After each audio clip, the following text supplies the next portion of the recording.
Chapitre 28. Confie à moi le soin de te justifier près de l'époux.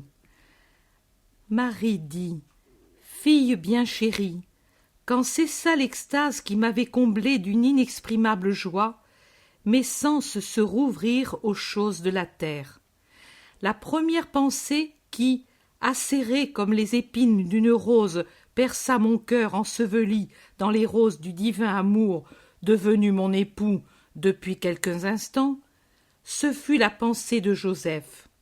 Je lui avais désormais donné mon amour à mon saint et attentif gardien. Depuis le moment où la volonté de Dieu, à travers la parole de son prêtre, m'avait voulu l'épouse de Joseph, j'avais pu le connaître et apprécier la sainteté de ce juste. Unie à lui, j'avais senti disparaître ma solitude d'orpheline et je n'avais plus pleuré l'asile du temple que j'avais perdu. Il avait pour moi la douceur de mon père disparu. Auprès de lui, je me sentais en sécurité comme près du prêtre. Toute hésitation était tombée, et non seulement tombée, mais oubliée, tellement elle s'était éloignée de mon cœur de vierge. J'avais compris qu'aucune hésitation, aucune crainte de se justifier à l'égard de Joseph. Plus tranquille qu'un enfant dans les bras de sa maman était ma virginité confiée à Joseph. Maintenant, comment lui dire que j'allais être mère? Je cherchais les mots pour le lui annoncer. Difficile recherche, je ne voulais pas me flatter du don de Dieu et ne pouvais en aucune façon justifier ma maternité sans dire: le Seigneur m'a aimée entre toutes les femmes, et de moi, sa servante, il a fait son épouse. Le tromper en lui cachant mon état, je ne le voulais pas non plus. Mais pendant que je priais, l'Esprit Saint dont j'étais rempli m'avait dit: Tais-toi, laisse-moi le soin de te justifier près de ton époux. Quand? Comment? Je ne l'avais pas demandé.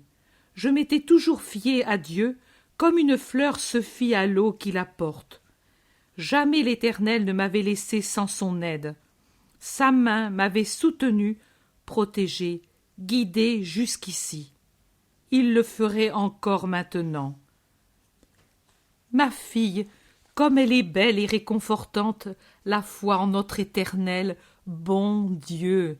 Il nous recueille entre ses bras comme un berceau, nous porte comme une barque au lumineux port du bien, nous réchauffe le cœur, nous console, nous nourrit. Il nous donne le repos et la joie, il nous donne la lumière et nous guide. La confiance en Dieu, c'est tout, et Dieu donne tout à qui a confiance en lui.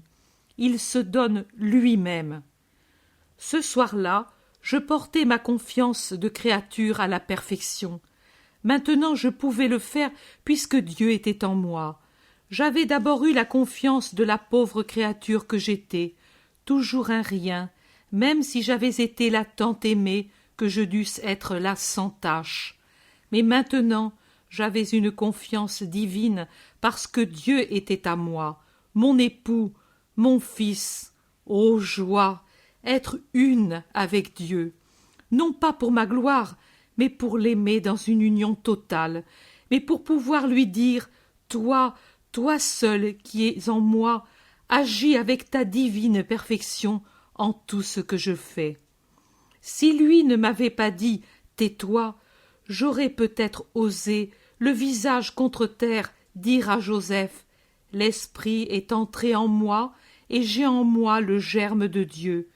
Et lui m'aurait cru, parce qu'il m'estimait, et parce que, comme tous ceux qui ne mentent jamais, il ne pouvait croire que les autres mentent.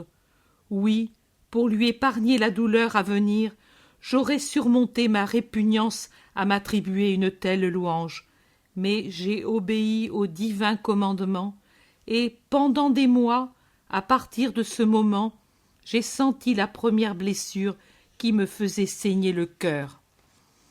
La première douleur de ma destinée de corédemptrice.